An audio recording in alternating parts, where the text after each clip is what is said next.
क्रिया जनकत्वम कारकम, यह कारक की परिभाषा है। क्रिया करोति स कारक है, जो क्रिया करता है वही कारक है। कारक के 6 भेद माने गए हैं, जिनमें संबंध और संबोधन को भेद नहीं माना जाता, क्योंकि विभक्तियां 7 और 8वां संबोधन होता है। उन 7 विभक्तियों में षष्ठी विभक्ति संबंध की होती है और संबोधन होता है। इन दोनों को कारक का भेद नहीं माना जाता, लेकिन चिन्ह के अनुसार कर्ता ने कर्म को करण से, संप्रदान के लिए अपादान से, अधिकार संबंध का के की अधिकरण में पर संबोधन हे अरे, ये इनके चिन्ह माने जाते हैं। और इन चिन्हों के आधार पर संबंध और संबोधन को कारक का भेद नहीं माना जाता। 2 बार से आया, करण में भी से आया और अपादान में भी से आया।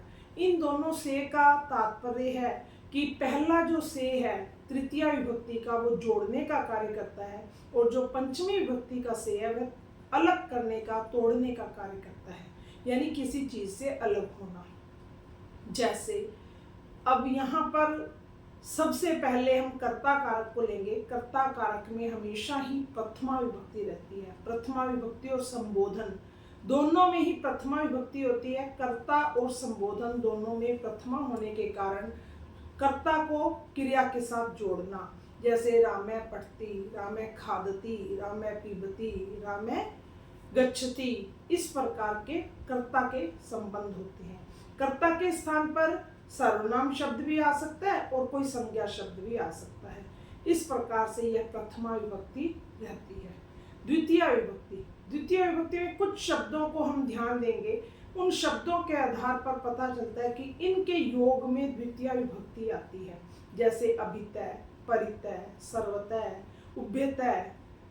इस प्रकार से ये जो शब्द हैं, जैसे अभितय मीन्स दोनों ओर, परितय मीन्स चारों ओर, उभयतय मीन्स दोनों ओर, सर्वतय मीन्स सभी ओर, इन सब के योग में द्वितीय विभक्ति लगती है। द्वितीय विभक्ति के और भी शब्द हैं, जैसे प्रति, धिक, बिना। बिना के शब्द के योग में द्वितीय, तृतीय और पंचमी विभक्ति भी लगती है। सॉरी। इस प्रकार से जो द्वितीय विभक्ति है, इन सब शब्दों के योग में द्वितीय विभक्ति का प्रयोग होता है। जैसे स ग्रामम प्रति गच्छति, वह गांव की ओर जाता है। ग्रामम को अंडरलाइन किया हुआ है, तो ये बता सकते हैं कि ग्रामम में द्वितीय विभक्ति है। और किस कारण से आई, तो ये बता सकते हैं कि यह है परितः या अभितः, जो शब्द आया है उस शब्द के योग में द्वितीय विभक्ति आई है। यदि हम ग्रामम परितः लिखेंगे तो परितः के योग में, अभितः लिखेंगे तो दोनों ओर यानी उसके योग में है। इस प्रकार से कारक और कारण, इस प्रकार के शब्द जो हैं वो प्रकट करते हैं इस कारक को। इसमें यह पता चलता है कि द्वितीय विभक्ति है। बिना में कई बार ऐसा होता है, वाक्य के आधार पर ही हम बता सकते हैं। जैसे जलम बिना सुख नाही, जलम में कौन सी विभक्ति है, तो द्वितीय विभक्ति, और किस कारण से आई, तो बिना के योग में है। यदि जलेन बिना सुख नाही लिखा हुआ है तो हम द्वितीय नहीं लिखेंगे। जलेन में तृतीय विभक्ति है और बिना के योग में है। जलात बिना सुख नाही, तो जलात में पंचमी विभक्ति है और बिना के योग में है, क्योंकि बिना के योग में तीनों प्रकार की विभक्तियां आती हैं। धिक दुर्जनम, दुर्जनम में द्वितीय विभक्ति है और धिक के योग में है। इस प्रकार के शब्दों को याद कर लेने से कारक आसान बन जाता है, और द्वितीय विभक्ति का मतलब है कर्म कारक। यदि कारक को पूछा जाए तो हम ये बता सकते हैं कि इसमें कर्म कारक है, इसमें द्वितीय विभक्ति आई और यह कर्म कारक है। इस प्रकार ये 3 प्रकार के प्रश्न आते हैं। एक तो अंडरलाइन करके पूछा जाता है कि विभक्ति कौन सी है, दूसरा पूछा जाता है इसमें कारण क्या है, और तीसरा पूछा जाता है कि कारक कौन सा है। तो तीनों प्रकार के प्रश्न उसमें प्रकट होते हैं। इसी के बाद तृतीय विभक्ति रहती है। तृतीय विभक्ति में अंग विकार, यानी किसी भी अंग के विकृत होने पर तृतीय विभक्ति का प्रयोग होता है। जैसे अब हम ये माने कि मान लो किसी चीज का अंग है, तो कर्णाभ्याम बधिर, कानों से बहरा। कर्णाभ्याम में द्वितीय विभक्ति है और 2 यानी कान 2 होते हैं, इसलिए द्विवचन आया। नेत्राभ्याम अंध है, नेत्रों से अंधा, उसमें भी द्विवचन है और उसमें भी क्या आया, 2 नेत्र होने के कारण द्विवचन आया। लेकिन ये अंग विकार है, इसलिए दोनों में ही तृतीया विभक्ति का प्रयोग हुआ है। एक वचन में भी कर सकते हैं, जैसे कर्णेन बधिरा, कान से बहरा, तब एक कान से बहरा माना जाएगा क्योंकि एक वचन का शब्द है। यदि ऐसा कहें नेत्रेण कान है, तो नेत्र से काना, क्योंकि दोनों आंखों से नहीं देखने पर ही अंधा कहलाता है, इसलिए नेत्राभ्याम अंध है, लेकिन एक नेत्र से कहें तो नेत्रेण काना है, नेत्र से काना। सिर से खलवाटा है, सिर से गंजा, पादेन खंजय, पैर से लंगड़ा। इस प्रकार से ये सब जो अंग विकृत वाले हैं वे सब तृतीया विभक्ति के रूप हैं। तृतीया विभक्ति के अंदर और भी कई कारण हैं, जैसे अंग विकार के पश्चात और भी कई हैं, जैसे सह, साकम, सार्धम, समम, इन सब के योग में भी तृतीया विभक्ति लगती है। सह, साकम, समम और सार्धम, इन सब का अर्थ है साथ साथ। इनके योग में भी तृतीया विभक्ति लगती है। जैसे हम मान लो ये बोलते हैं, पिता पुत्रेण सह आपनम गच्छति, पिता पुत्र के साथ बाजार जाता है। यदि पित्रा सह पुत्र जाता है, यानी पिता के साथ जाता है पुत्र, तो पित्रा सह आएगा, तब हम लिखेंगे पुत्रः पित्रा सह आपनम गच्छति। पिता पुत्र के साथ बाजार जाता है या पुत्र पिता के साथ बाजार जाता है। जिस शब्द के साथ आया है, के साथ आने के कारण उसी शब्द में तृतीया विभक्ति का प्रयोग होगा। तृतीया विभक्ति सह, साकम और सार्धम के योग में भी आती है, और तृतीया विभक्ति सह के साथ साथ अंग विकार के लिए भी आती है।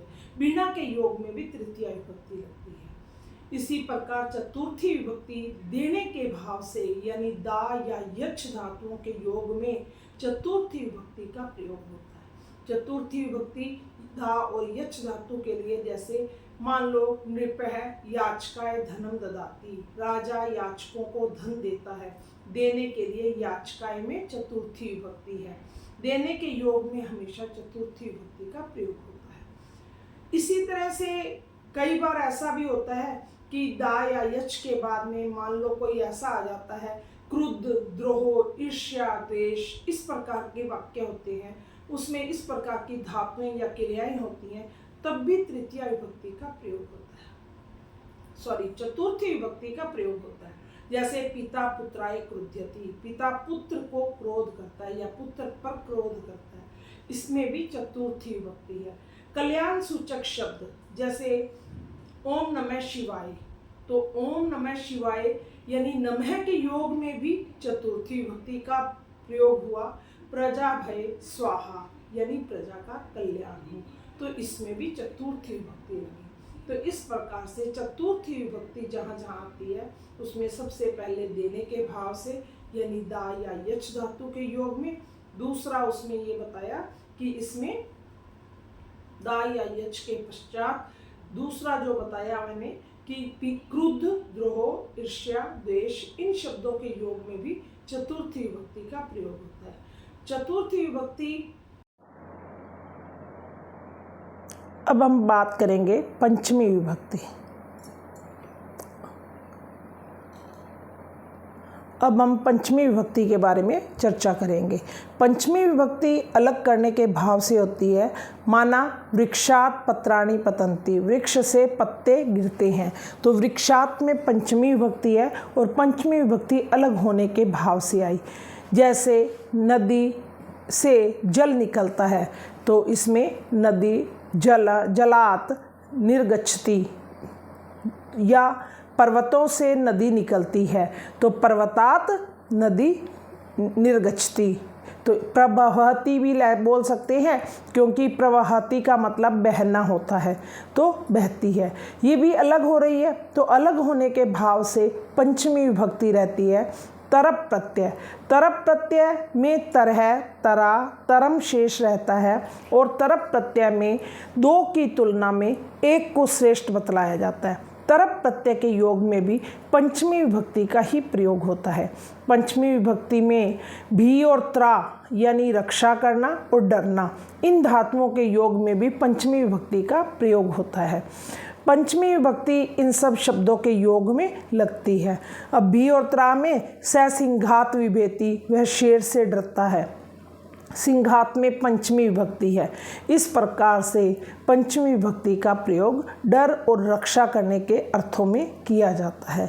षष्ठी विभक्ति, अब षष्ठी विभक्ति तो होती है लेकिन कारक का यह भेद नहीं होता। यह संबंधों के लिए का, के, की, इन संबंधों के लिए षष्ठी विभक्ति का प्रयोग होता है। सप्तमी विभक्ति, में और पर, इन शब्दों के लिए हमेशा सप्तमी विभक्ति लगती है। यहाँ तक कि तमप प्रत्यय जो है वो और षष्ठी और सप्तमी दोनों प्रत्ययों में लगता है। तमप प्रत्यय जो है वो बहुतों में से एक को श्रेष्ठ बतलाया जाता है। तमह, तमा, तमम, इस प्रकार के शब्दों शेष रहने पर तमप प्रत्यय का प्रयोग होता है। बहुतों में से एक श्रेष्ठ होना, जैसे कविषु कालिदास है श्रेष्ठतम है, यानी कवियों में कालिदास श्रेष्ठ है। षष्ठी विभक्ति भी हो सकती है, कवि नाम भी हो सकता है और कविषु भी हो सकता है। दोनों में ही तमप प्रत्यय का प्रयोग होता है, यानी बहुतों में से एक श्रेष्ठ है।